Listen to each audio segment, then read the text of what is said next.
wanted to make a really quick video on how to do a magic ring or a magic circle, so here we go. I lay my yarn on my hand like this. So my working yarn is going up that way. I'm going to hold this side with my thumb, and I'm going to flip my hand around, and I'm holding my working yarn across my two fingers, so still holding on. I'm going to wrap around the bottom, bring it over the top so it's like an X.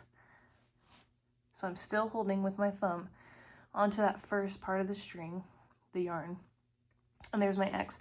On the top of the X, I'm going to take my hook, go under this first piece of yarn, grab that left side, pull it under.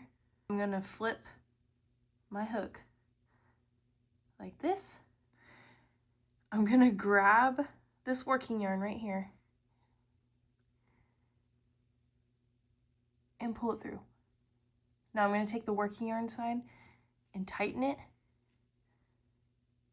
so when I let go of everything, it's still together.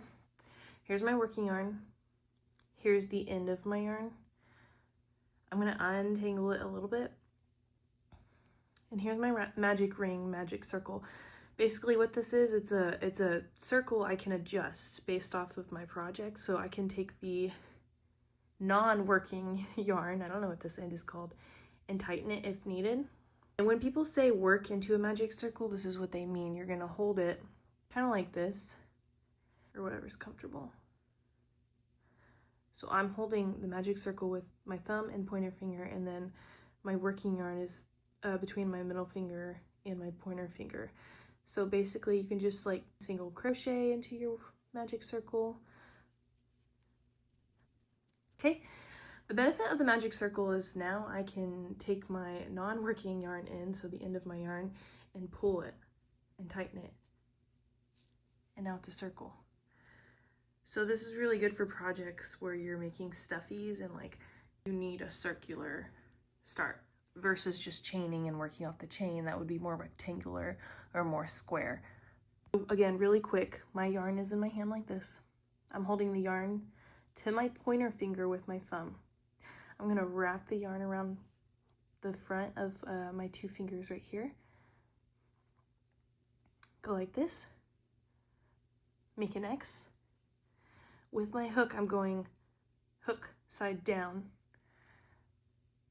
I'm going to go under that first loop, that first bit of yarn, grabbing that back yarn and flipping up. So look, I'm flipping my hook as I grab the yarn. So grabbing it, flipping it up,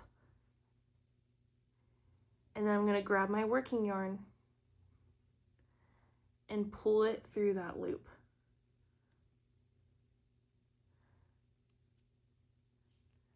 And then I'm going to pull the working yarn right here and tighten it, because if I didn't and I just kind of dropped everything, it would come undone.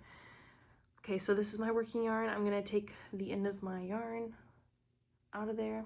So now I see my magic circle or magic ring, and then you can work into it from here. And then you can pull the non-working yarn, so the end of your yarn, and tighten it.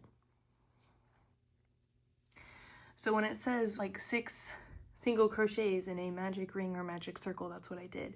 So now when you continue your project, and I'm assuming it's going to be like a stuffy or something circular, because our base is going to be circular, these are the single crochets you'll start working in, and you'll just go around. Usually you'll do the increases next, and just it'll keep going from there.